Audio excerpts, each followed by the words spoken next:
বিষয়টি এমন নয় খুবই ভালো মানুষ তার মৌতের যন্ত্রণা হবে না, আবার এমন নয় বিষয়টি খুবই খারাপ মানুষ মৌতের যন্ত্রণা হবে না। না ভাই, আল্লাহ রাব্বুল আলামিন নবীজির মাধ্যমে বিশ্ববাসীকে জানাইয়ে দিয়েছেন, হে নবী আপনি বলে দেন ওয়ালিল মাউতি সাকারাত, নিঃসন্দেহে মৃত্যুর অনেক যন্ত্রণা রয়েছে। স্বয়ং বিশ্ব নবী সাল্লাল্লাহু আলাইহি ওয়াসাল্লাম বলেছেন আল্লাহুম্মা আইন্নি আলা সাকারাতিল মাউত, আল্লাহুম্মা আইন্নি আলা গামারাতিল মাউত। রব্বুল আলামিন আমাকে সাহায্য করুন, আমাকে সাহায্য করুন মৃত্যুর যন্ত্রণা থেকে, আমার মৃত্যুর যন্ত্রণা সহজ করে দিন। হযরতে ফাতেমা রাদিয়াল্লাহু তাআলা আনহা বলেন, ইয়া বাতা, হে আমার সম্মানিত পিতা, আপনারও কি মৃত্যুর যন্ত্রণা হয়? মৃত্যুর কষ্ট কি আপনারও হয়? নবীজি বলেছেন, ফাতেমা রে, আজকের পর থেকে তোমার বাবার আর মৃত্যুর যন্ত্রণা হবে না। আল্লাহু সুবহানাহু ওয়া তাআলা ফি কালামিহিল মাজিদ وفي فرقان الحميد أعوذ بالله من الشيطان الرجيم بسم الله الرحمن الرحيم وإنك لعلى خلق عظيم وعن جابر رضي الله تعالى عنه قال قال رسول الله صلى الله عليه وسلم ثلاث من كن فيه يسر الله حتفه وادخله جنته رزق في الصعيد رفق في الضعيف وشفقة على الوالدين وإحسان إلى المملوك أو كما قال عليه الصلاة والسلام. وقال تعالى في شان حبيبه إن الله وملائكته يصلون على النبي يا أيها الذين آمنوا صلوا عليه وسلموا تسليما.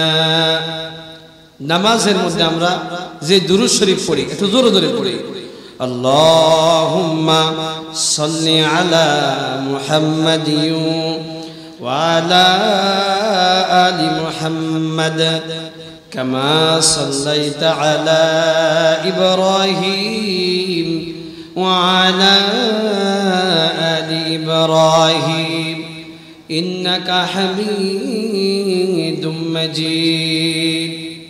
اللهم بارك على محمد وعلى آل محمد كما باركت على إبراهيم وعلى آل إبراهيم إنك حميد مجيد.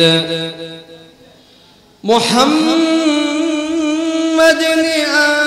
آكر कुफर को मिटाया, कुफर को मिटाकर सदाकत को फैलाया. बलगल उला बिकमालिही कशफत दुजा बिजमालिही हसनत जमीउ खिसालिही صلوا عليه وآله لا إله ইল্লাল্লাহ। সবাই মুখ খুলে বলেন লা ইলাহা ইল্লাল্লাহ, লা ইলাহা ইল্লাল্লাহ, লা ইলাহা ইল্লাল্লাহ, লা ইলাহা ইল্লাল্লাহ, লা ইলাহা ইল্লাল্লাহ, লা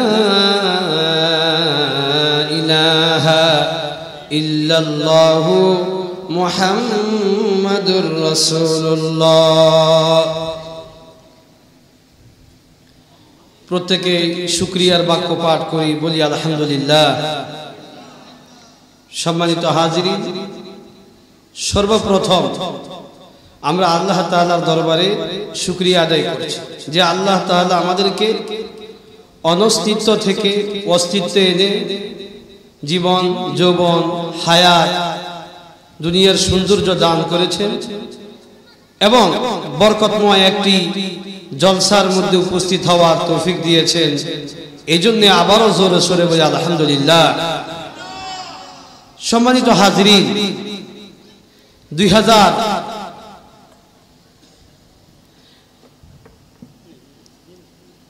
সম্মানিত হাজিরিন, ইতিমধ্যে আপনাদের মাঝে উপস্থিত হয়েছেন অত্র এলাকার জোড্ডা গ্রামের সম্মানিত প্রিন্সিপাল এবং আমাদের অত্র দুয়ারিয়া জামিউল উলুম কওমি মাদ্রাসার সম্মানিত উপদেষ্টা এবং পরামর্শ প্রদান করে থাকে আমাদের সকলের মুরব্বী এবং আমারও খুবই ঘনিষ্ঠ আত্মীয় হযরত এসে আমাদেরকে ধন্য করেছেন। এই জন্য সকলে বলি আলহামদুলিল্লাহ। তো বলতেছিলাম, দুয়ারিয়া জামিউল উলুম কওমি মাদ্রাসা 2021 সাল থেকে শুরু হয়ে ধারাবাহিকভাবে আজকে আমরা 2024-এর শেষ দিকে উপনীত হয়েছে। ইতিমধ্যেই এই অল্প সময়ের মধ্যে আমাদের কয়েকটি মাহফিল হয়েছে এবং শিশু জামাত থেকে নিয়ে কিতাব বিভাগ পর্যন্ত আমরা খুলতে পেরেছি। এই সব কিছু একমাত্র আল্লাহ তাআলার রহমত দয়া। এই জন্য আমরা আবারও শুকরিয়া আদায় করি আলহামদুলিল্লাহ। সম্মানিত হাজিরিন, অক্লান্ত মেহনত পরিশ্রম করে যাচ্ছেন অত্র মাদ্রাসার সম্মানিত মুহতামিম হাফেজ মাইনুদ্দিন সাহেব।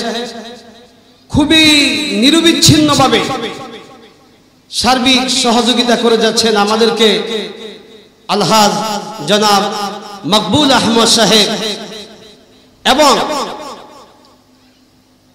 আপনারা যারা দুয়ারিয়া গ্রামের আছেন সর্ব অবস্থায় আমাদেরকে দিক নির্দেশনা, পরামর্শ, আপনাদের আর্থিক সহযোগিতা, মেধা, বুদ্ধি, ছাত্র দিয়ে সহযোগিতা করছেন। এই জন্য আমরা আপনাদের প্রতি কৃতজ্ঞ। সম্মানিত হাজিরিন, ইনশাআল্লাহ কেউ উঠা বসা করবেন না। এশারের জামাত এখানেই হবে। আমরা এখানে বড় জামাতে নামাজ পড়ব। নামাজের পরে আন্তর্জাতিক খ্যাতি সম্পন্ন দুইজন আরো মেহমান রয়েছেন, ওনারা আসতেছেন, রাস্তায় রয়েছে। ওনাদের আলোচনা শুনে আখিরি মুনাজাত দিয়ে ইনশাআল্লাহ আমরা এখান থেকে সৌভাগ্যতা অর্জন করে যাওয়ার চেষ্টা করব। আল্লাহ তৌফিক দান করে বলেন আমিন। সম্মানিত হাজিরিন, বুখারী শরীফ থেকে আমি একটি হাদিস পড়েছি, ইনশাআল্লাহ পবিত্র কোরআনের একটি আয়াত পড়েছি। ওই কোরআনের আয়াত এবং হাদিসের আলোকে আপনাদের সামনে কিছু আলোচনা করার চেষ্টা করব। আল্লাহ তাআলা আমাদেরকে একনিষ্ঠতার সাথে শুনে আমল করার তৌফিক দান করে বলেন আমিন। হাদিস শরীফের মধ্যে আসছে সায়াতি আলা জামান, এমন একটা যুগ আসবে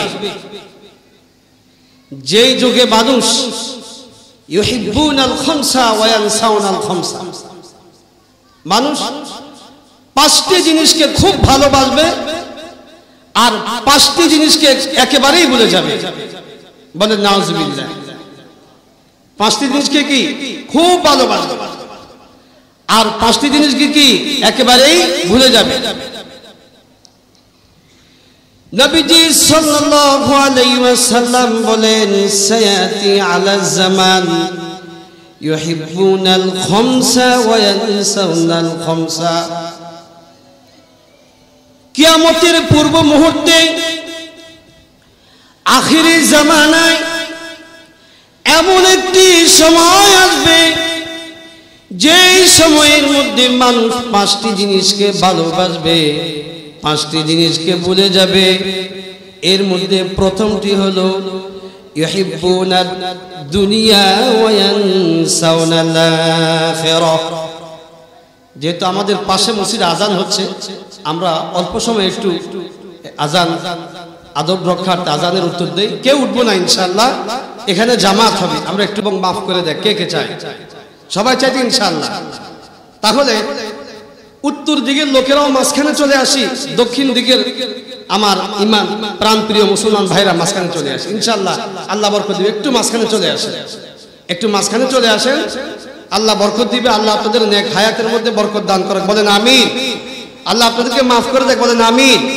তো আমি বলছিলাম, খুব খেয়াল করে শুনে, নবীজি বলেছেন এমন একটা সময় আসবে যে সময় মানুষ পাঁচটি জিনিসকে ভালোবাসবে, পাঁচটি জিনিসকে ভুলে যাবে। এক নম্বর হলো ইউহিব্বুনাদ দুনিয়া ওয়া ইয়ানসাউনাল আখিরাহ।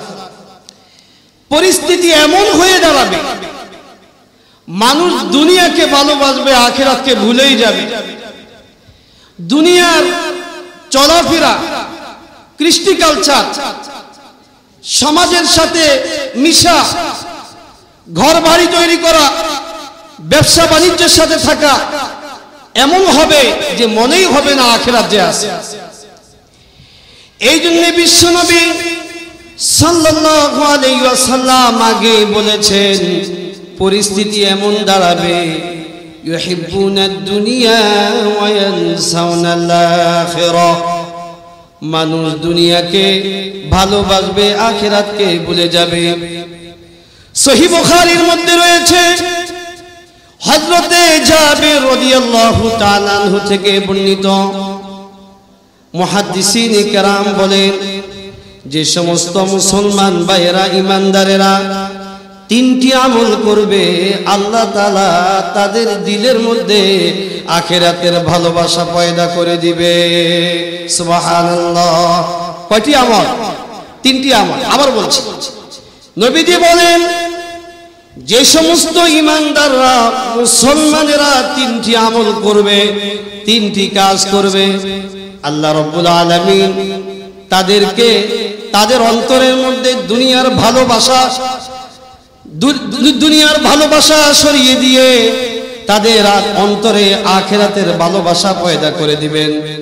শুধু তাই নয়, নবীজি বলেন আরো দুটি পুরস্কার তার রয়েছে, যে নাকি তিনটি আমল করবে। এক নম্বর হলো আল্লাহ তাআলা তার মউতকে সহজ করে দিবেন, আল্লাহ তাআলা তাকে জান্নাতে প্রবেশ করায়া দিবেন। সুবহানাল্লাহ। নবীজি বলেন সালাসুন মান কুন্না ফীহি, যার ভিতরে তিনটি গুণ রয়েছে, ইয়াসসারাল্লাহু হাতাফাহু আই মাউতাহু। কোন কোন riwayat-এর মধ্যে রয়েছে নাশারাল্লাহু হাতাফাহু, আল্লাহ রাব্বুল আলামিন তার মউতকে সহজ করে দিবেন। আর এই কথা শতভাগ সত্য যে মউতের একটি যন্ত্রণা আছে, ঠিক কিনা বলেন ভাইরা আমার? বিষয়টি এমন নয় খুবই ভালো মানুষ তার মউতের যন্ত্রণা হবে না, আবার এমন নয় বিষয়টি খুবই খারাপ মানুষ মউতের যন্ত্রণা হবে। না না ভাই, আল্লাহ রাব্বুল আলামিন নবীজির মাধ্যমে বিশ্ববাসীকে জানাইয়া দিয়েছেন, হে নবী আপনি বলে দেন ওয়ালিল মাউতি সাকারাত, নিঃসন্দেহে মৃত্যুর অনেক যন্ত্রণা রয়েছে। স্বয়ং বিশ্বনবী সাল্লাল্লাহু আলাইহি ওয়াসাল্লাম বলেছেন আল্লাহুম্মা আইন্নি আলা সাকারাতিল মাউত, আল্লাহুম্মা আইন্নি আলা গামারাতিল মাউত। রব্বুল আলামিন আমাকে সাহায্য করুন, আমাকে সাহায্য করুন মৃত্যুর যন্ত্রণা থেকে, আমার মৃত্যুর যন্ত্রণা সহজ করে দিন। হযরতে ফাতেমা রাদিয়াল্লাহু তাআলা আনহা বলেন, ইয়া বাতা, হে আমার সম্মানিত পিতা, আপনারও কি মৃত্যুর যন্ত্রণা হয়? মৃত্যুর কষ্ট কি আপনারও হয়? নবীজি বলেছেন, ফাতেমা রে, আজকের পর থেকে তোমার বাবার আর মৃত্যুর যন্ত্রণা হবে না। সুবহানাল্লাহ। তার মানে তোমার বাবার বেশি দিন থাকবে না। তো আমি সেদিকে যাব না। মৃত্যুর কিন্তু একটা যন্ত্রণা আছে। মৃত্যুর কি একটা কি আছে? যন্ত্রণা আছে। এটি আল্লাহ তাআলা ঈমানদারকেও দেন পরকালের সুব্যবস্থার জন্য, নাজাতের জন্য। আবার অনেকের সহজ হয়ে যায়, অনেকের কি সহজ হয়ে যায়, অনেকের কঠিন হয়। এটি সম্পূর্ণ আল্লাহ তাআলার সাথে একটি মুআমালা। তবে আল্লাহ তাআলা নবীজির মাধ্যমে বলায় দিয়েছেন, এমন কিছু মৃত্যু আছে যেগুলো দেখতে কঠিন, আসলে সহজ। এর 18 ধরনের মৃত্যু আছে, দেখতে কঠিন, আসলে সহজ। এক নম্বর হলো শহীদি মৃত্যু। সুবহানাল্লাহ। এক নম্বর কি? শহীদি মৃত্যু। কথা বুঝতে পেরেছেন? সেটি ভিন্ন কথা, সেটিও ভিন্ন আলোচনা, সেদিকে যাব না। তাহলে 3টি আমল করলে আল্লাহ মৃত্যু সহজ করে দিবেন, এটি অনেক বড় একটি বিষয়। বহু ঈমানদাররা আছে মৃত্যুর সময় বদ্দিন হয়ে যায়। মৃত্যুর সময় কি হয়ে যায়? বদ্দিন হয়ে যায়। কথা বুঝতে পেরেছেন? মুসলিম শরীফের মধ্যে রয়েছে একজন সাহাবী, আল্লাহ রাসূলের একজন সাহাবী, ঈমান এনেছে, জিহাদের ময়দানে জিহাদ করেছে, জীবন দিয়েছে, আহত হয়েছে, কষ্ট সহ্য করতে না পেরে পরিশেষে নাউযুবিল্লাহ আত্মহত্যা করেছে। কি করেছে? আত্মহত্যা করেছে। তাহলে মৃত্যুর আগ দিয়ে মৃত্যুর যন্ত্রণা কঠিন, কষ্টদায়ক হওয়ার কারণে মৃত্যুর আগ দিয়েও কিন্তু বহু লোক কিন্তু কি হয়ে যায়? বদ্দিন হয়ে যায়, ঈমান হারা হয়ে যায়। এই জন্য সম্মানিত হাজিরিন, 3টি আমল যদি করতে পারেন তাহলে আল্লাহ রাব্বুল আলামিন দিলের মধ্যে আখিরাতের ভালোবাসা পয়দা করবেন, দুনিয়ার ভালোবাসা উঠিয়ে দিবেন, মৃত্যুকে সহজ করে দিবেন। ওয়াদখালাহু আল জান্নাহ, আল্লাহ রাব্বুল আলামিন আপনাকে জান্নাতে প্রবেশ করাবেন। সুবহানাল্লাহ। ওই 3টির প্রথমটি হলো রিফকুন। রিফকুন ফি যায়িফ, দুর্বলদের প্রতি সহানুভূতি প্রকাশ করা। সমাজের মধ্যে দুর্বল যারা রয়েছে তাদের প্রতি সহানুভূতিশীল হওয়া। তুমি শক্তিশালী ব্যক্তি, তোমার চেয়ে দুর্বল কে আছে তার প্রতি শক্তি দেখায়ও না, ক্ষমতা দেখায়ও না। মনে রাখবা, ক্ষমতা চিরদিন চিরস্থায়ী হয় না। ঠিক কিনা বলেন? এই ক্ষমতা আল্লাহ রাব্বুল আলামিন পৃথিবীর মানুষকে দিয়ে যোগে যোগে পরীক্ষা করিয়ে আল্লাহ রাব্বুল আলামিন অনেকের পতন প্রকাশ্যে ঘটিয়ে আল্লাহ রাব্বুল আলামিন বিশ্ববাসীকে শিক্ষা দেওয়ার জন্য বলেছেন, ক্ষমতার বাহাদুরি দেখায়ও না, টাকার বাহাদুরি দেখায়ও না, বংশের বাহাদুরি দেখায়ও না, প্রভাব বিস্তার করো না, বরং তুমি যেই মানের তোমার চেয়ে দুর্বল যারা রয়েছে রিফকুন ফি যায়িফ, তাদের প্রতি সহানুভূতি দয়া করো। সুবহানাল্লাহ। এই জন্য সম্মানিত হাজিরিন, বিশ্বনবীর যুদ্ধের মূলনীতি ছিল, হে আমার মুসলমান ভাইয়েরা ভালো করে শুনেন, যুদ্ধের মূলনীতি ছিল কোনো অবস্থাতেই নারীর উপর আক্রমণ করা যাবে না, বয়োবৃদ্ধদের উপর আক্রমণ করা যাবে না, শিশুদের উপর আক্রমণ করা যাবে না, রোগীদের উপর আক্রমণ করা যাবে না, মাজুদের প্রতি আক্রমণ করা যাবে না। এই জন্য আজকে আমরা এই আলোচনা থেকে দুনিয়ার ভালোবাসা যাতে দূর হয়ে যায়, এই জন্য আমরা প্রথম শিখব রিফকুন ফি যায়িফ, দুর্বলদের প্রতি ভালোবাসা প্রদর্শন করা। করব তো ইনশাআল্লাহ। পাঁচক আল্লামা তাকি উসমানী সাহেব স্পষ্ট বলেন, তুমি শুধু নামাজ আদায় করলা, যাকাত দিলা, হজ করলা, তুমি সিয়াম পালন করলা, কিন্তু এই আমলগুলো তো হিন্দুরা দেখে না, খ্রিস্টানরা দেখে না, ইহুদিরা দেখে না, বরং তারা দেখবে তোমার আচার আচরণ, তোমার আচার আচরণ, তোমার কৃষ্টি কালচার, তোমার আচার ব্যবহার। বহু লোককে আল্লাহ রাব্বুল আলামিন জান্নাত দিবেন এই কারণে তারা দুর্বলদের প্রতি ভালো ব্যবহার করেছিল। সুবহানাল্লাহ। 2 নম্বর হলো সম্মানিত হাজিরিন, ওয়াশাফকাতুন আলাল ওয়ালিদাইন। বিশ্বনবীর ভাষ্য, যদি জান্নাত পেতে চাও, মৃত্যুর যন্ত্রণা থেকে যদি পরিত্রাণ পেতে চাও, দুনিয়ার ভালোবাসা যদি বুক থেকে সরাইতে চাও, তাহলে শাফকাতুন আলাল ওয়ালিদাইন, তুমি তোমার পিতা মাতার প্রতি ভালো ব্যবহার করো। সুবহানাল্লাহ। পবিত্র কোরআনুল কারীম খুলে দেখেন, যত জায়গায় আল্লাহ রাব্বুল আলামিন নিজের ইবাদতের কথা বলেছেন, আর সেখানে যদি আল্লাহ পিতা মাতার আলোচনা এনে থাকেন, সেক্ষেত্রেও আল্লাহ বলেছেন আমারও ইবাদত করো, পিতা মাতারও আনুগত্য করো। সুবহানাল্লাহ। শুধু তাই নয়, বিশ্ববাসীকে জানিয়ে দিয়েছেন রিদার রব্বি ফি রিদাল ওয়ালিদি ওয়া সাখতুর রব্বি ফি সাখতিল ওয়ালিদি। যদি তুমি তোমার রবকে সন্তুষ্ট করতে চাও, আগে তুমি তোমার বাবা মাকে সন্তুষ্ট করো। সুবহানাল্লাহ।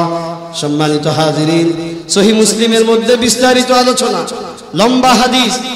একদিন ফজরের নামাজের পরে বিশ্বনবী সাল্লাল্লাহু আলাইহি ওয়াসাল্লাম সামনে সাহাবীদেরকে নিয়ে মাশওয়ারা করেছেন, পরামর্শ করেছেন, কে কোন বিষয়ে স্বপ্ন দেখলো না দেখলো জিজ্ঞেস করছেন। এমন সময় বিশ্বনবীর দরবারে একজন বৃদ্ধ নারী এসে দাঁড়িয়ে রইলেন, কেউ কিছু বলছিল।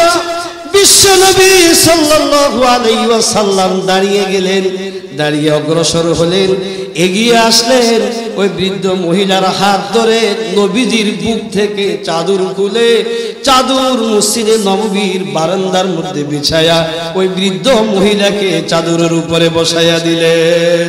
সুবহানাল্লাহ। সাহাবায়ে কেরাম পরস্পরে আলোচনা করছে, কোথায় থেকে কোন নারী আসলো, কে আসলো, কারা আসলো, পরিচয় জানা নাই। নবীজি তার চাদর বিছাইয়া দিলেন। নবীজি সাহাবায়ে কেরামের অন্তরের প্রশ্ন দূর করার জন্য নবীজি বলে দিলেন, বৃদ্ধা মহিলা সম্পর্কে খারাপ ধারণা করো না, বৃদ্ধা মহিলা সম্পর্কে খারাপ ধারণা করো না, বরং তোমরা জেনে রাখো এই বৃদ্ধা মহিলা অপরিচিত কেউ নয়, তিনি হলেন আমার দুধমা হালিমাতুস সাদিয়া। সুবহানাল্লাহ। এই জন্য সম্মানিত হাজিরিন, জান্নাতে যদি যেতে চান, মৌত যদি আসান চান, 2 নম্বর কাজ হলো আপনার পিতা মাতার সেবা করতে হবে। পিতা মাতার সেবা এমন নয়, পিতা মাতার সেবা এমন নয় মাসে টুকটাক টাকা দিয়ে দিলেন, পালাক্রমে আপনার ঘরে 2 দিন, আপনার আরেক ভাইয়ের ঘরে 2 দিন পালা আসলো, খাওয়াইয়া দিলেন, এটা নয়। না, যতদিন পর্যন্ত পিতা মাতা আছে ততদিন পর্যন্ত আমি পিতা মাতার জন্য আছি। ঠিক কিনা বলেন? অনেকে বৃদ্ধ বাবা মাকে বোঝা মনে করে, ঠিক কিনা বলেন? অনেকে বৃদ্ধ বাবা মাকে বোঝা মনে করে কিনা? মনে করে বুড়া মেয়ে জ্বালা আর বাসি না, ঘরের মধ্যে একটা বোঝা হয়ে দাঁড়াইছে। মা অসুস্থ, মাসুম মানুষ, চোখি থেকে নড়াচড়া করতে পারে না, বোঝা মনে করে। খোদার কসম দিয়ে বললাম, যতদিন পর্যন্ত ঘরে আপনার মা আছে, যতদিন পর্যন্ত ঘরে আপনার বাবা আছে, ততদিন পর্যন্ত আপনার রিজিকের দরজা খোলা আছে। সুবহানাল্লাহ। যতদিন পর্যন্ত আপনার মা আছে, যতদিন পর্যন্ত আপনার বাবা আছে, যতক্ষণ আপনি বাইরে থাকবেন অতক্ষণ চোখ দিয়ে পানি বের করার জন্য এই 2 জন আছে। সুবহানাল্লাহ। আপনাকে নিয়ে দুনিয়াতে আর কেউ পেরেশানি করবে না, আপনাকে নিয়ে দুনিয়াতে আর কেউ চিন্তা করবে না। রাস্তায় আপনাকে মেরে ফেলে দিলে ওই বাবা মা কাঁদবে, আপনাকে শহরে অলিতে গলিতে আপনি হসপিটালে শুয়ে আছেন, রোগাক্রান্ত হয়ে, অসুস্থ হয়ে, মারাত্মক ধরনের ক্ষতিগ্রস্ত হয়ে, চোখের পানি কারো পড়বে না, আফসোস করবে মুসলমান ভাইরা, কিন্তু চোখের পানি কেউ ফেলবে না, একমাত্র চোখের পানি ফেলবে আপনার বাবা এবং মা। সুবহানাল্লাহ। এই জন্য বিশ্বনবীর কাছে অনেক সাহাবায়ে কেরাম, হযরত আবু হুরায়রা এসে বসে থাকতেন, ইয়া রাসূলুল্লাহ আমার মা। নবীজি বলতেন, আবু হুরায়রা হাদিস শিখো, হাদিস চর্চা করো, মায়ের নামে অভিযোগ করবা না, মায়ের ব্যাপারে আমার কাছে কথা বলবা না। নবীজিকে হযরত আবু হুরায়রা বলেন, ইয়া রাসূলুল্লাহ ইয়া হাবিবাল্লাহ, অভিযোগ নয়, আমি বিশ্ব নবীর কাছে দোয়া চাই। সুবহান। বিশ্ব নবী দোয়া করলেন, আল্লাহুম্মা হাদি উম্মা আবি হুরায়রা, হে আল্লাহ আবু হুরায়রার মাকে হেদায়েত দিয়ে দেন। সুবহানাল্লাহ। বিশ্ব নবীর দোয়ার শব্দ শুনে বদ্র সাহাবী আবু হুরায়রা দৌড়াচ্ছেন আর দৌড়াচ্ছেন। সঙ্গীরা সাথীরা সবাই বলছে, আবু হুরায়রার মতো বদ্র ছেলে এত দৌড়াচ্ছে কেন? হে আবু হুরায়রা, তুমি কোথায় যাও? আমাদের ধরে ধরে গায়ের মধ্যে হাত দিয়ে কোথায় যাও? হযরতে আবু হুরায়রা বলেন, হে মদিনার মুসলমানরা, আজকে আমি দেখতে চাই আমার দৌড়ের গতি লম্বা নাকি বিশ্ব নবীর দোয়ার গতি লম্বা। সুবহানাল্লাহ। সম্মানিত হাজিরিন, ঘরে গেলেন, মায়ের অবস্থান পরিবর্তন হয়ে গেল, মুসলমান হয়ে গেলেন। সুবহানাল্লাহ। বিশ্বনবী বলেন, কেউ যদি দুনিয়াতে ধনী হতে চাও, কেউ যদি দুনিয়াতে সচ্ছল হতে চাও, তাহলে পিতা মাতার খেদমত করো, বংশধর আত্মীয় স্বজনের খোঁজ খবর রাখো। আর এক রাওয়ায়াতের মধ্যে নবীজি বলেছেন, তোমরা কি হায়াত বৃদ্ধি করে চাও? হ্যাঁ ইয়া রাসূলুল্লাহ, হায়াত বৃদ্ধি করতে চাই। নবীজি বলেছেন, ফালিয়াসিল রাহিমাহু, সে যেন আত্মীয়তার বন্ধন বজায় রাখে। সুবহানাল্লাহ। আজকে আমরা আত্মীয়তার বন্ধন অতটুকু বজায় রাখি যতটুকু স্বার্থ আছে। যতটুকু কি আছে? গরিব চাচার, গরিব মামার, গরিব খালার, গরিব খালুর কেউ খোঁজ খবর রাখে না। ধনী চাচা, ধনী খালা, ধনী খালু, তাদের বাড়িতে হাদিয়া তোফা খোঁজ খবর নেওয়ার লোকের অভাব নাই, ঠিক কিনা বলেন? গরিবদের খোঁজ খবর কেউ রাখে না, আর ধনীদের খুব গর্বের সাথে পরিচয় দেয়, জানেন কি আমার চাচা অমুক। আর যদি গরিব হয়ে থাকে, আস্তে সাবধান, আপনি কিন্তু ওইখানে যায় আমার পরিচয় দিয়েন না। বলে কি বলে না? সে আত্মীয়তার অস্বীকার করলো, আল্লাহ রাসূলের হাদিসের অস্বীকার করলো। সম্মানিত হাজিরিন, এই জন্য যদি দুনিয়ার ভালোবাসা দিল থেকে দূর করতে চান, জান্নাত পেতে চান, মউত সহজ হতে চান, তাহলে আপনার দ্বিতীয় যে কাজটি করতে হবে, শাফকাতুন আলাল ওয়ালিদাইন, পিতা মাতার প্রতি কি করতে হবে? সহানুভূতিশীল, অর্থাৎ আপনার ভালোবাসা প্রদর্শন করতে হবে। 3 নম্বর হলো বিশ্বনবী সাল্লাল্লাহু আলাইহি ওয়াসাল্লাম বলেন, ওয়া ইহসানুন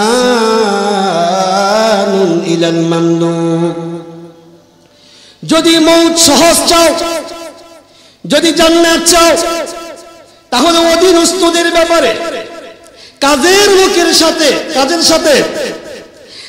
লোকের সাথে শ্রমিকের সাথে ভালো ব্যবহার করতে হবে।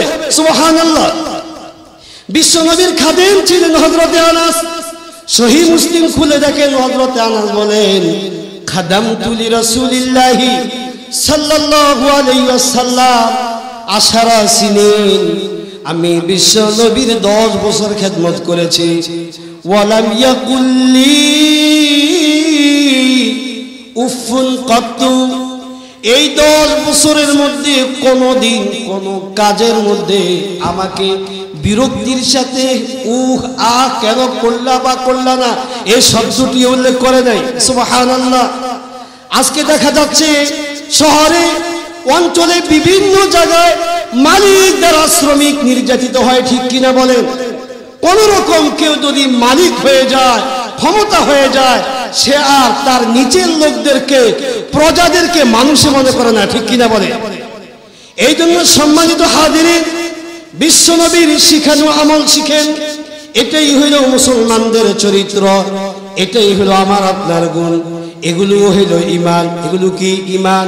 নবীজি বলেছেন, ওয়া ইহসানুন ইলাল মামলুক, অধীনস্থদের সাথে ভালো ব্যবহার করতে হবে, কাজের মেয়ের সাথে ভালো ব্যবহার করতে হবে, কাজের বুয়ার সাথে ভালো ব্যবহার করতে হবে। তোমার দোকানে, তোমার ফ্যাক্টরিতে যে ছেলেটা, যে মেয়েটা কাজ করে, তাকেও তুমি আপন মনে করে তার সাথে ভালো ব্যবহার করো। সুবহানাল্লাহ।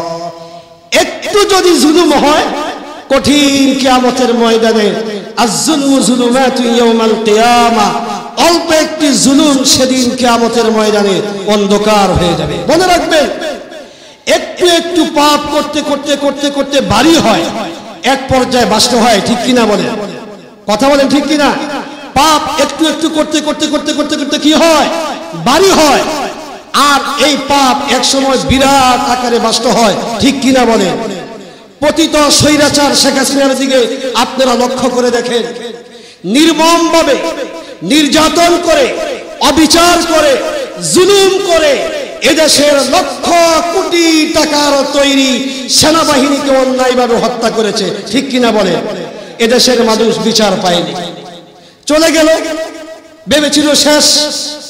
এরপরে রাতের অন্ধকারে সমস্ত লাইট বন্ধ করে নির্বিচারে, যেখানে আমি নিজেই ছিলাম, সেই শাপলা চত্বরে আলেম ওলামা, দিন প্রিয়, ধর্মপ্রিয় ব্যক্তিদেরকে, তাদের হাজারো মায়ের বুকের সন্তানকে গুলি করে, বুলেট মেরে তাদেরকে শহীদ করেছিল। ঠিক কিনা বলেন? শুধু তাই নয়, মেরেছিল, শহীদ করে বিভিন্ন নদ নদীতে ফেলে দেওয়া হয়েছিল। ঠিক কিনা বলেন? জিজ্ঞেস করা হয়েছিল হেফাজতে ইসলামের সেই শহীদদের লাশ কোথায়? বলা হয়েছে লাশ যেন শহরের ভিতরে না থাকে, লাশ যেন কি শহরের ভিতরে না থাকে, সেই জন্য বিভিন্ন নদ নদীতে, সাগরে বরফ দিয়ে, মেডিসিন দিয়ে গলিয়ে বিভিন্ন জায়গায় ছড়িয়ে ছিটিয়ে ফেলে দিয়েছে। যেই বাবা মা বলেছে আমার ছেলে শহীদ হয়েছে, আমার মেয়ে শহীদ হয়েছে, আমার ওস্তাদ শহীদ হয়েছে, তাদেরকেও মেরে ফেলার হুমকি দিয়েছে। ঠিক কিনা বলেন? সেই জুলুম করে বসেছিল, ভেবেছিল আযাব আসবে না। আযাব কি আসবে না? ফেরাউনের মতো চিন্তা ভাবনা করেছিল, হয়তো আর আযাব আসবে না। কথা বুঝতে পেরেছেন? ফেরাউন যেরকম ভাবে প্রতিদিন রাত্রে আল্লাহর ইবাদত করে আল্লাহকে খুশি করত, আর দিনের বেলায় জুলুম করত, হাসিনাও এরকম একের পর এক জুলুম করেছে, শহীদ করেছে, অন্যায় করেছে, আর চুপচাপ বসে থাকতো, ভাবতো কিছুই হবে না। কি হবে না? কিছুই হবে না। আবার দেখেন, দিনদার ব্যক্তিদের মধ্য থেকে এক শ্রেণীর লোককে সন্ত্রাসী হিসেবে তৈরি করেছিল। তাদের নাম তারা নিজেদেরকে দিয়েছিল এতাআতি। বলেন কি দিয়েছিল? এতাআতি। বদ আকীদা নিয়ে মনে রাখবেন মুসলমান ভাইয়েরা, যতদিন পর্যন্ত আপনার আকীদা বিশুদ্ধ না হবে, যতদিন পর্যন্ত আপনার সহি বিশ্বাস না আসবে দিলের মধ্যে, অতদিন পর্যন্ত আপনার নামাজ কাজে আসবে না, আপনার রোজা কাজে আসবে না, আপনার যাকাত কাজে আসবে না, আপনার হজ কাজে আসবে না, যতদিন পর্যন্ত দিলের বিশ্বাস ঠিক না হবে। দিলের বিশ্বাস যদি ঠিক হয়ে যায়, আমলে যদি কমতিও হয়ে থাকে, যদি খোদার রহম থাকে, দয়া থাকে, আল্লাহ তাআলা আপনাকে একদিন একদিন জান্নাত দিবে ইনশাআল্লাহ। তো বলতেছিলাম, এক শ্রেণীর লোক তৈরি হয়েছিল, তারা নিজেদেরকে মুবাল্লিগ বলে পরিচয় দিয়েছিল।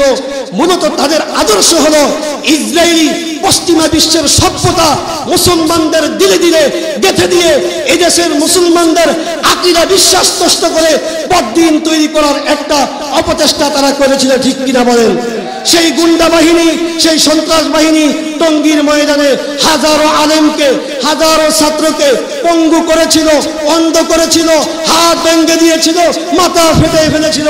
সেটাও কিন্তু তাদের কোনো বিচার হয়নি। ঠিক কিনা বলে? চলে গিয়েছে, তারা ভেবেছিল এমনিতেই সব শেষমেশ হয়ে যাবে।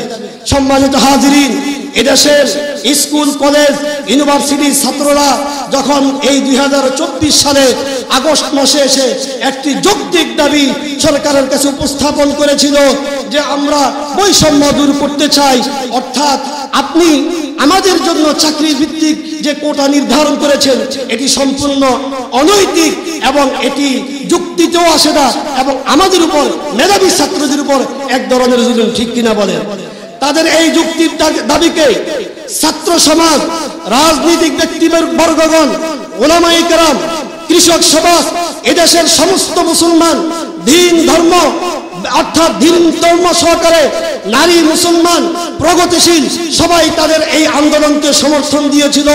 খুনি হাসিনা সেই দিন ভেবেছিল যে আমি এদেরকেও খুন করে পার পেয়ে যাব, এদেরকেও খুন করে আমার আর কোনো বিচার হবে না। এই জন্য রাতের অন্ধকারে হেলিকপ্টারের মাধ্যমে একজন দুইজন নয়, বাসার ভিতরে বুলেট মেরে, বাসার ভিতরে গুলি করে, বাসার ভিতরে হামলা চালিয়ে পর্যায়ক্রমে একজন নয়, দুইজন নয়, তিনজন নয়, হাজার নয়, 4 থেকে 5,000 শিশু, নারী, ছেলে, মেয়ে, শিক্ষিত, অশিক্ষিত, হাফেজ, আলেম, ওলামাকে শহীদ করেছিল। ঠিক কিনা বলেন? সে ভেবেছিল আমার কোনো বিচার হবে না, আমার কোনো কি হবে না, বিচার হবে না। এই জন্য সে ভেবেছিল, তার মাথার মধ্যে ফেরাউনি বুদ্ধি ঢুকেছিল, তার মাথার মধ্যে নমরুদের বুদ্ধি ঢুকেছিল। সে এদেশের মুসলমানদের অধিকার নষ্ট করেছে, আলেম ওলামার অধিকার নষ্ট করেছে। সভা সমাবেশ, মিছিল, মিটিং, বয়ান, বক্তৃতা করার আগে গ্রেফতারি পরোয়ানা। ঠিক কিনা বলেন? মাহফিলের মধ্যে কথা বলার আগে 14 বার চিন্তা করতে হইতো যে আসলে কি আজকের মাহফিলের পরে গ্রেফতার হয়ে যায় কিনা, আমাকে বানিয়ে যায় কিনা, এ ধরনের বারবার চিন্তা ভাবনা করা হইতো। যখন তার জুলুম নির্যাতনের স্টিম রোলার চূড়ান্ত পর্যায়ে পৌঁছেছিল, আল্লাহ তাআলা তখন তাকে বলতেছে, ইন্না বাতশা রাব্বিকা লাশাদীদ, ও বান্দা, আমার ধরা বহু কঠিন, বহু কঠিন। আমি যাকে ধরি এমন ধরা ধরি, আমার হাত থেকে কেউ বাঁচতে পারে না, আমার হাত থেকে কেউ ছুটতে পারে না। এমন ধরা ধরেছি, এমন ধরা ধরেছি, তুই খাবার পাঠিয়েছিলি দুপুরে খাবারের জন্য, আমি তোকে ক্ষুধার্ত অবস্থায় খানা না খাইয়ে তোকে এরকম ভাবে দেশ থেকে, বাংলাদেশের ইতিহাসের মধ্যে ইতিহাস কায়েম করে দেশ থেকে পলাতনের মাধ্যমে তোকে আমি বিতাড়িত করেছি। ঠিক কিনা বলেন? ইতিহাস কায়েম হয়েছে। ইতিপূর্বে অনেক জালেম শাসক ছিল, কিন্তু পালায় না। আর হাসিনা পালাইছে, আল্লাহ তাআলা দেখিয়ে দিয়েছে জালেমদের পরিণতি এরকম হয়ে থাকে। ঠিক কিনা বলেন? এই জন্য সম্মানিত হাজিরিন, হাদিসের ব্যাখ্যা থেকে আসছে, ওয়া ইহসানু ইলাল মুলুক, ওয়া ইহসানু ইলাল মুলুক, অর্থাৎ গোলাম, কাজের লোক, দাস দাসীদের উপরে অত্যাচার করা যাবে না, ভালো ব্যবহার করতে হবে। ঠিক কিনা বলেন? শহরে বহু ধনী ব্যক্তিরা আছে, জানালার ফাঁক দিয়ে কাজের মেয়েটাকে ফেলে দেয়। আপনারা দেখেন কিনা জানি না, আমরা দেখি, পত্র পত্রিকায় পাই, খাবারের উচ্ছিষ্ট খাবারটা কাজের বুয়ার সামনে রাখে। ঠিক কিনা বলেন? অনেক পরিশ্রম করায়, কিন্তু পয়সা দেয় না। আছে কিনা? নাই, আছে। এই জন্য বিশ্বনবী সাল্লাল্লাহু আলাইহি ওয়াসাল্লাম বলেছেন, যদি মৌত সহজ চাও, যদি আমার তৈরি জান্নাত চাও, দুনিয়ার ভালোবাসা যদি দিল থেকে দূর করতে চাও, ওয়া ইয়াসানু ইলাল মুলুক, তাহলে অধীনস্থদের সাথে, কাজের লোকের সাথে, শ্রমিকের সাথে, তোমার পাড়া প্রতিবেশীর সাথে, বন্ধু বান্ধবের সাথে ভালো ব্যবহার করো। কি করো? ভালো ব্যবহার করো। মনে রাখবেন, কুল্লু মারুফিন সদকা। এক লোকে 1 টাকা দান করেছে, আপনি 1 টাকা দানের পরিবর্তে একটা ভালো কথা বলেছেন। বিশ্বনবী সাল্লাল্লাহু আলাইহি ওয়াসাল্লাম বলেছেন, 1 টাকা দান করার কারণে যেই নেকি হয়েছে, আর একটি ভালো কথা বলার কারণে সেই নেকি হয়ে যায়। সুবহানাল্লাহ। এই জন্য ভাইরা আমার, নবীজি বলেছেন, কিয়ামতের আগে এমন একটা জামানা আসবে, মানুষ 5টা জিনিসকে ভালোবাসবে, 5টা জিনিসকে ভুলে যাবে। এর মধ্যে একটা আলোচনা করলাম, ইউহিব্বুনাদ দুনিয়া ওয়া ইয়ানসাউনাল আখিরা। দুনিয়াকে ভালোবাসবে, আখিরাতকে ভুলে যাবে। 2 নম্বর হলো ইউহিব্বুনাল কুবুরা ওয়া ইউহিব্বুনাল কুসুরা ওয়া ইয়ানসাউনাল কুবুরা। মানুষ গুনাহ করতে ভালোবাসবে আর কবরকে ভুলে যাবে। আর কবরকে কি ভুলে যাবে? কবর জিয়ারত করতে হয় কেন? ভালো করে মনে রাখবেন, বিশ্বনবী সাল্লাল্লাহু আলাইহি ওয়াসাল্লাম ইসলামের প্রথম যুগে কবর জিয়ারত করতে নিষেধ করেছেন। কেন করেছেন? কবর জিয়ারত করা মানে হলো কবর পূজা করা। এইভাবে নিষেধ করার পরে কিছুদিন পরে জিবরিল আমিন রাসূলের কাছে আসছে, ইয়া হাবিবি ইয়া হাবিবাল্লাহ ইয়া রাসূলুল্লাহ, আপনার উম্মতকে জানায়া দেন আল্লাহর বিধান পরিবর্তন করেছে। কবর জিয়ারত করা মানে কবর পূজা করা নয়, কবর জিয়ারত করা মানে হলো ফাইন্নাহা তুরাগিবুল আখিরা।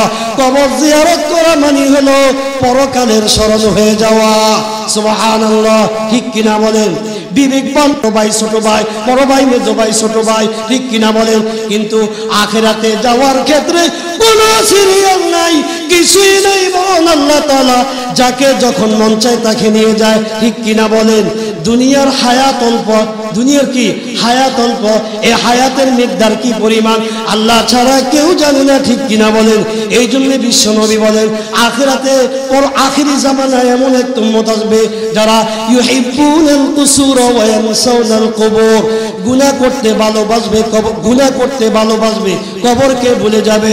এই জন্য সম্মানিত মুসলমান ভাইরা কবরের পাশ দিয়ে যাওয়ার সময় চিন্তা করবেন ইনশাআল্লাহ। হযরত ওসমান গনি, হযরতে ওসমান গনি রাদিয়াল্লাহু তাআলা আনহু, হযরত ওসমান গনি রাদিয়াল্লাহু তাআলা আনহুর অনেক বৈশিষ্ট্য। তিনি জিন্নুরাইন ছিলেন, নবীজির 2 মেয়েকে বিবাহ করেছেন। নবীজি বলেছেন আমার যদি আরো একাধিক মেয়ে থাকতো আমি ওসমানের সাথে আমার একাধিক মেয়েকে বিবাহ দিতাম। সুবহানাল্লাহ। হযরত ওসমান গনি রাদিয়াল্লাহু তাআলা আনহুকে অত্যন্ত মর্মান্তিকভাবে শহীদ করা হয়েছিল। তিনি যখন কবরের পাশ দিয়ে যাইতেন তিনি কাঁদতেন, এত বেশি কাঁদতেন চোখের পানিগুলো বাহায়া বাহায়া দাড়ির মধ্যে পড়তো। সাহাবায়ে কেরাম তাবিঈনগণ জিজ্ঞেস করতেন আমিরুল মুমিনিন খলিফাতুল মুসলিমিন, আপনি অন্য সময় যখন নবীজি জান্নাতের আলোচনা করে জাহান্নামের আলোচনা করে তখন তো আপনি এত কাঁদেন না, অন্য সময় তো এত কাঁদেন না, যখন আপনি কবরের পাশ দিয়ে যান তখন আপনি এত কাঁদেন কেন? শুনে রাখো মক্কা মদিনার লোকেরা, এই কবর হলো মানুষের দুনিয়া থেকে আখিরাতে যাওয়ার পরে প্রথম ঘাঁটি, ঠিক কিনা বলেন? যে ব্যক্তি কবরে সফল হবে সে ফুলসিরাতে সফল হবে, জান্নাতে যাওয়া সহজ হবে। খোদার কসম দিয়ে বললাম যে ব্যক্তি কবরের মধ্যে ধরা খেয়ে যাবে সে সব জায়গায় ধরা খেয়ে যাবে, ঠিক কিনা বলেন? সম্মানিত হাজিরিন, কবরের মধ্যে প্রশ্ন করা হবে মা রব্বুকা ওয়া মা দীনুকা ওয়া মান হাযার রাসূল আল্লাযী বুইসা আমামাক, মা রব্বুকা তোমার রবকে, ওয়া মা দীনুকা তোমার দিন কি। বিশ্ব নবী সাল্লাল্লাহু আলাইহি ওয়াসাল্লামকে উঠিয়ে আল্লাহ রাব্বুল আলামিন প্রত্যেকটি মৃত ব্যক্তিকে রূহ দিয়ে জীবিত করে সামনে উপস্থাপন করবে আর জিজ্ঞেস করা হবে ওনাকে তুমি ছিল কিনা। যদি দিনদার হয়ে থাকে, যদি আকীদা শুদ্ধ হয়ে থাকে তাহলে সে অকুণ্ঠ চিত্তে বলে দিবে উনি তো অন্য কেউ নয়, উনি হলেন আমার প্রাণ প্রিয় বিশ্ব নবী। সুবহানাল্লাহ। হযরত ওসমান গনি বলতেন এই কবর হলো মানুষের প্রথম ইমিগ্রেশন কাউন্টার, প্রথম ঘাঁটি।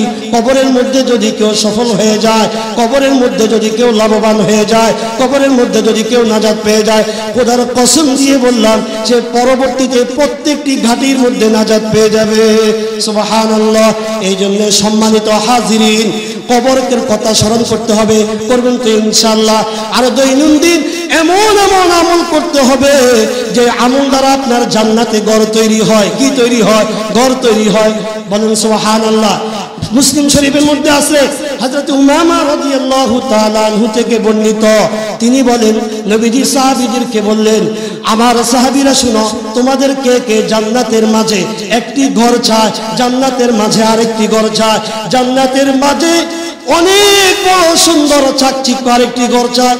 সাহাবায়ে কেরাম বললেন ইয়া রাসূলুল্লাহ ইয়া হাবিবাল্লাহ, আমরা প্রত্যেকেই জান্নাতের ঘর চাই। সুবহানাল্লাহ। নবীজি বলছেন আনা যাইমু বাইতিন ফি রাবতিল জান্নাহ, আমি জান্নাতের কিনারায় ওই ব্যক্তির জন্য একটি ঘরের জিম্মাদারি নিলাম। লিমান তারাকাল মিরা, লিমান তারাকাল মিরা ওয়া ইন কানা মুহিqqan, যে ব্যক্তি সত্যের উপরে থাকা সত্ত্বেও, হকের উপরে থাকা সত্ত্বেও বাতিলের সাথে ঝগড়া করে না, হিংসুকের সাথে ঝগড়া করে না, শত্রুর সাথে ঝগড়া করে না, বরং তাকে এড়াইয়া চলে, পরিহার করে চলে, এরকম যারা সত্যের উপরে থাকার পরেও, হকের উপরে থাকার পরেও ঝগড়া পরিহার করে চলবে, শুনে রাখো সাহাবায়ে কেরাম জান্নাতের কিনারায় আমি তার জন্য একটি ঘরের জিম্মাদারি নিয়ে নিলাম। সুবহানাল্লাহ।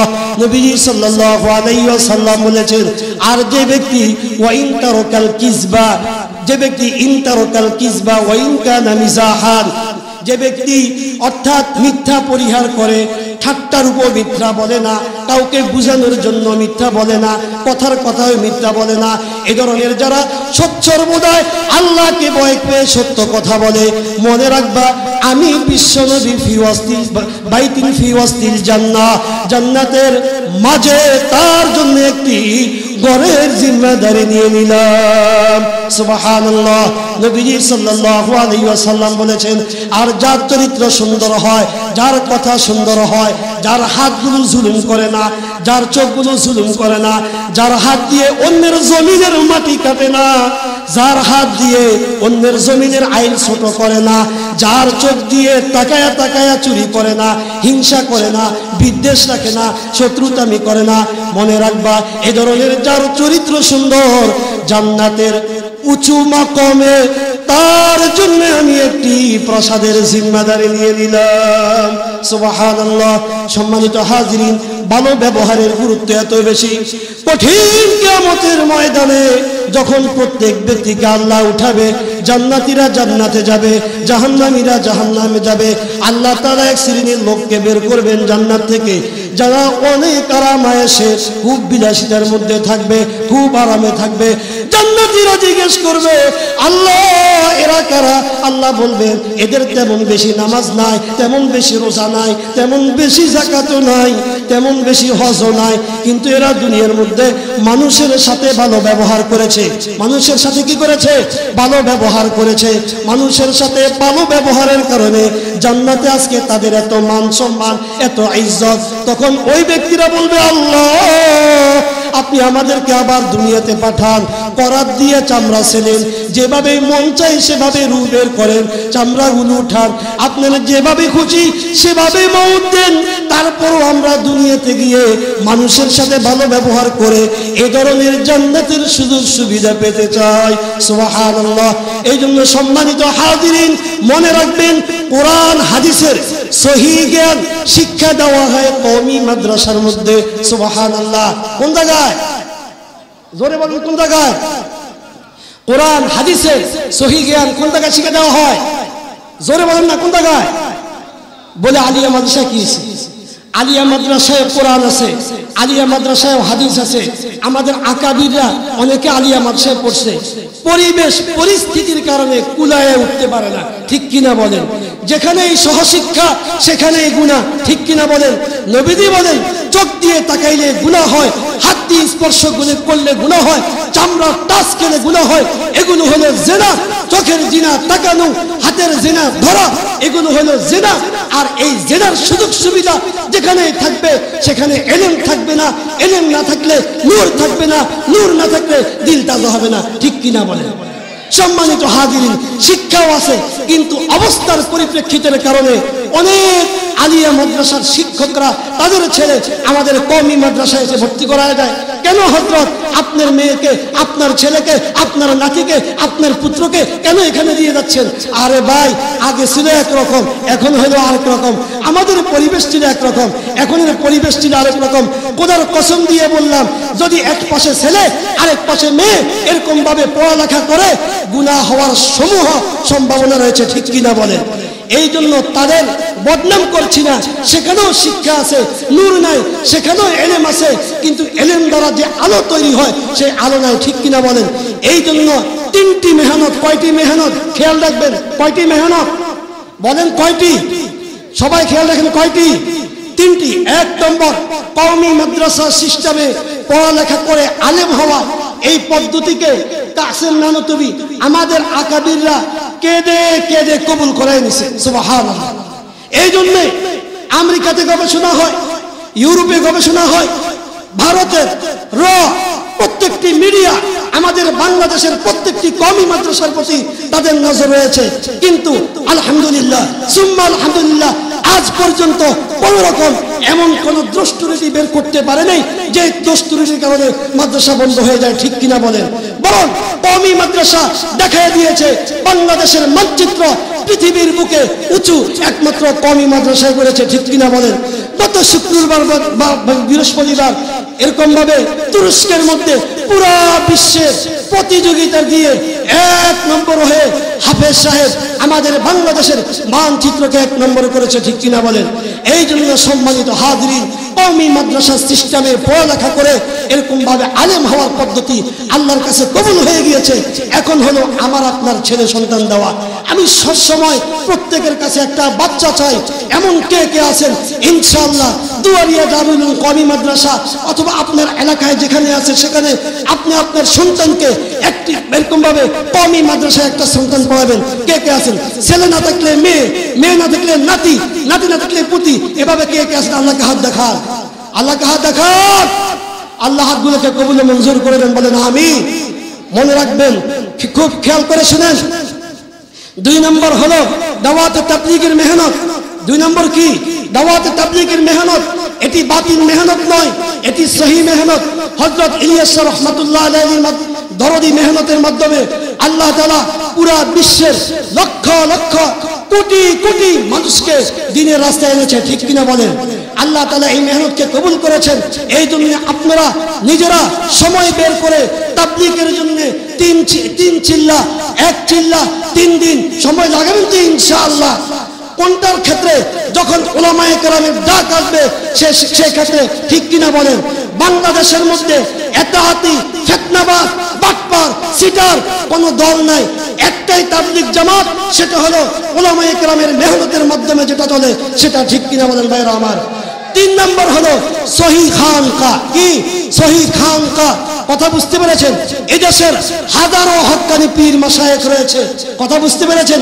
ফয়জুল করিম সাহেব, রাজাউল করিম সাহেব, পীর সাহেব জলকানগর, মুফতি দেলোয়ার সাহেব, আব্দুল মতিন বিন হুসাইন সাহেব, অনেক অনেক অনেক হাজারো হক্কানি পীর মাশায়েখ রয়েছে যারা জিকিরের মাধ্যমে আত্মশুদ্ধি করে থাকে উম্মতের। আর উম্মতের ব্যাপক একটা জামাত তাদের সোহবতের মাধ্যমে দ্বীনের রাস্তায় আসতেছে, ঠিক কিনা বলেন? আমরা বাতিল বলি নেই, হক বলছি।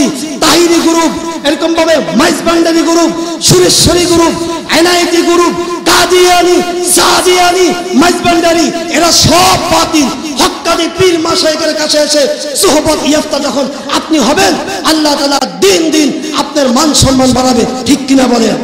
মনে রাখবেন, আরেকটি মেহনত আছে যেটিকে অস্বীকার করলে আপনার ঈমান থাকবে না, সেটি হলো আল জিহাদ ফি সাবিলিল্লাহ।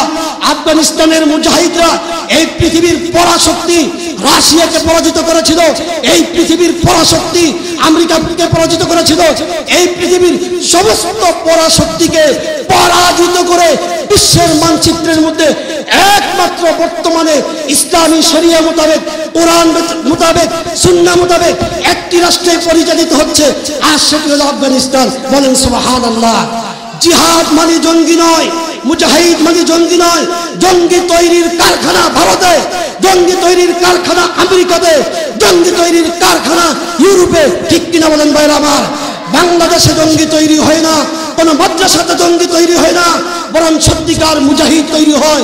বিশ্বনবী সাল্লাল্লাহু আলাইহি ওয়াসাল্লাম বলেছেন, কিয়ামতের আগ পর্যন্ত মুজাহিদদের একটি জামাত হকের উপরে থেকে জিহাদ করে যাবে, জীবন দিবে, রক্ত দিবে, শহীদ হবে, তারপরও বাতিলের কাছে মাথা নত করবে না, ঠিক কিনা বলেন মুসলমান ভাইরা? আজকে ফিলিস্তিনের দিকে তাকায় দেখেন, আজকে ফিলিস্তিনের দিকে তাকায় দেখেন, একের পর এক মুজাহিদ কমান্ডাররা নিজেদের জীবন দিয়ে দিচ্ছে, শহীদ হয়ে যাচ্ছে, তারপর ইসরায়েলের সৈন্যের কাছে মাথা নত করছে না, ঠিক কিনা বলেন? কেন? পবিত্র হাদিস দ্বারা প্রমাণিত দিন শেষে মুসলমানদের বিজয়। কাদের বিজয়? কাদের বিজয় বলেন? কাদের বিজয়? মুসলমানদের। এই বাইতুল আকসা, মসজিদ আকসা মুসলমানদের হাতেই আসবে। ইয়াজুজ মাজুজ পরাজিত হবে, দাজ্জাল নিহত হবে। মুসলমানদেরকে আল্লাহ তাআলা মসজিদ আকসা ফিরিয়ে দিবেন, যেই মসজিদ আকসা কিয়ামতের ময়দানের ফ্যান্ডেলের মিম্বর অর্থাৎ প্রধান নিশ্চিত হবে সেই মসজিদ আকসা। সুবহানাল্লাহ। কথা বুঝতে পেরেছেন? এই জন্য সম্মানিত হাজিরিন, কিয়ামতের আগ পর্যন্ত মুজাহিদের একটি জামাত দিনকে টিকে রাখার জন্য, কোরআন সুন্নাহকে বলন্দ রাখার জন্য জিহাদ করবে। জিহাদের জন্য প্রস্তুতি আছে কিনা আমরা ইনশাআল্লাহ? এমন একটা সময় আসবে যেই সময় হিন্দুস্তানের বিরুদ্ধে জিহাদ করতে হবে, গাজওয়ায়ে হিন্দ হবে, মুজাহিদ সংগ্রহ করা হবে, আল্লাহর জন্য জীবন দিতে হবে। আমরা তো আল্লাহর জন্য জীবন দিতে রাজি নাই। সাহাবায়ে কেরামকে নবীজি বলতেন জীবন দিতে কে কে রাজি আছে? সাহাবায়ে কেরাম জীবন দিয়ে ফেলতেন। এখন আমরা সময়ও দিই না, ঠিক কিনা বলেন? যদি বলা হয় আজকের এই মাহফিল 1টা পর্যন্ত চলবে, কোরবানি করে কে কে সময় দিবেন? হাত তোলেন। আল্লাহু আকবার, নারে তাকবীর। কোরআন সুন্নাহর আলো, কোরআন সুন্নাহর আলো, কোরআন সুন্নাহ যেখানে, কোরআন সুন্নাহ যেখানে, হক্কানি উলামায়ে কেরাম যেখানে, হক্কানি পীর মাশায়েখ যেখানে। মনে রাখবেন এখন এমন একটা সময়, বিতর্কের সময় নাই। কিসের সময় নাই? বিতর্কের, দলাদলির সময় নাই। বৃহত্তর ঐক্যের জন্য উলামায়ে কেরাম চেষ্টা চলতেছে, ঠিক কিনা বলেন? এমন ঐক্য গঠন করতে হবে সীসা জ্বালা প্রাচীরের মতো, যে ঐক্য কোন পরাশক্তি কোন অবস্থাতেই যাতে ভাঙতে না পারে, ঠিক কিনা বলেন? এই জন্য টুকটাক মতবিরোধ নিয়ে গ্রামগঞ্জে অঞ্চলে আপনারা মতবিরোধ করবেন না। বৃহত্তর ঐক্য যদি আমরা করতে না পারি, বাতিল শক্তি যদি আবারও এই দেশে আসে, তাহলে আমাদের কাউকে রাখবে না, সবাইকে মেরে ফেলবে, ঠিক কিনা বলেন? এই জন্য বাতিল শক্তিকে পরাজিত করার জন্য, বাতিল শক্তি যেন এই বাংলার জমিনে দ্বিতীয়বার দাঁড়াইতে না পারে, এই জন্য বৃহত্তর ঐক্যের প্রয়োজন, ঠিক কিনা বলেন? এই জন্য সম্মানিত হাজিরিন, যে কথাটি আমি বলতেছিলাম, এরকম ভাবে এমন একটা সময় আসবে, ইউহিব্বুনাল কুসুর ওয়া ইয়ানসাউনাল কুবুর, গুনাহ করতে ভালোবাসবে আর কবরকে এরকম ভাবে কি ভুলে যাবে। 3 নম্বর হলো বিশ্বনবী বলেন ইউহিব্বুনাল মালা ওয়া ইয়ানসাউনাল হিসাবা। নবীজি বলেন কিয়ামতের আগ দিয়ে মানুষ মাল উপার্জন করতে ভালোবাসবে, কিন্তু মালের হিসাব ভুলে যাবে। মালের হিসাব ভুলে যাওয়া মানে হলো, মুহাদ্দিসিনে কেরাম ব্যাখ্যা করেন, মালটা আয় করবে কোন দিক দিয়ে, হালাল নাকি হারাম। মনে রাখবেন, সুদের মাধ্যমে যদি 1 কোটি টাকার মালিক আপনি হয়ে যান, আর আরেক ভাইয়ের কাছে সুদবিহীন 10 টাকা আছে, 1 কোটি টাকার কোনো মূল্য নাই, 10 টাকার যে মূল্য আছে, ঠিক কিনা বলেন? খোদার কসম দিয়ে বললাম, সুদ খেয়ে আরাম নাই, ঠিক কিনা বলেন? হারামে কি নাই? আরাম নাই। সুদের টাকা ক্ষতি, ঘুষের টাকা ক্ষতি, ঠিক কিনা বলেন? বিচারের আগে দাবি করে আমাদেরকে 2000 টাকা করে দিও, ঠিক কিনা বলেন? অনেকে প্রকাশ্যে বলে না, ইশারা ইঙ্গিতে বোঝায়, ঠিক কিনা বলেন? মামলা উকিল সাহেবরা মামলায় লড়তে চায় না যতক্ষণ না অন্যায়ভাবে হাতের মধ্যে টাকা ঢুকায়া না দিবে, ঠিক কিনা বলেন? এই জন্য ভাইরা আমার, মাল কোন পথে উপার্জন করেন সেটাও লক্ষ্য রাখতে হবে, কোন জায়গায় ব্যয় করেন সেটাও লক্ষ্য রাখতে হবে। উপার্জনের ক্ষেত্র ঠিক রাখতে হবে, ব্যয়ের জায়গাও ঠিক রাখতে হবে। মনে রাখবেন, উপার্জন করছেন হালাল তরিকায়, ব্যয় করেন হারাম জায়গায়, আল্লাহর কাছে জবাবদিহিতা করতে হবে। উপার্জন করতে হবে হালাল ভাবে, ব্যয় করতে হবে হালাল ভাবে, ঠিক কিনা বলেন? কেননা কিয়ামতের ময়দানে আল্লাহ রাব্বুল আলামিন আপনাকে সব দেখাবে। আল্লাহ এই কথা এভাবে বলেন, ওয়াজাদু মা আমিলু হাজিরা।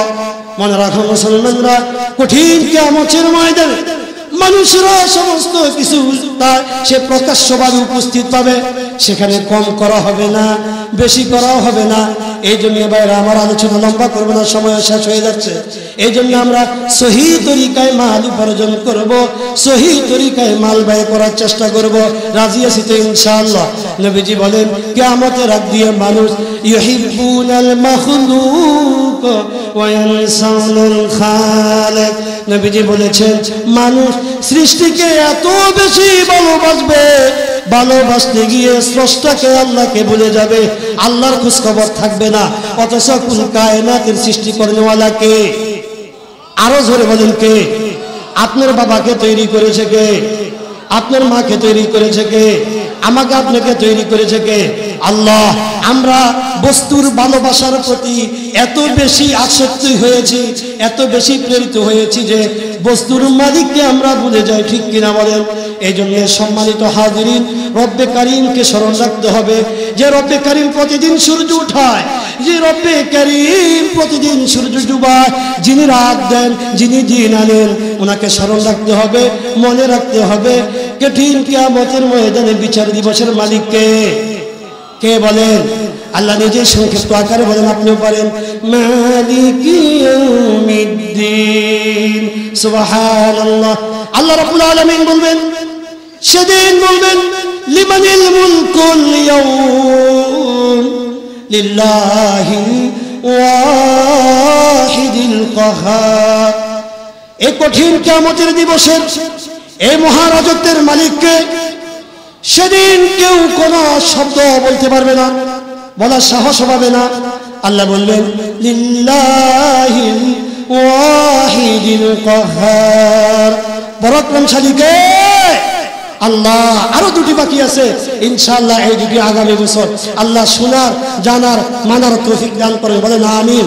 এশারের নামাজ এখানে হবে, এশারের পরে পুরা বাংলাদেশে সফরকারী আমার খুবই ঘনিষ্ঠ আমাদের অত্র মাদ্রাসার সম্মানিত উপদেষ্টা মুফতি নুরুল আমিন ফরিদি জুবায়ের আহমদ আনসারী সাহেবের একটারি জীবন্ত প্রতিচ্ছবি, তিনি উপস্থিত।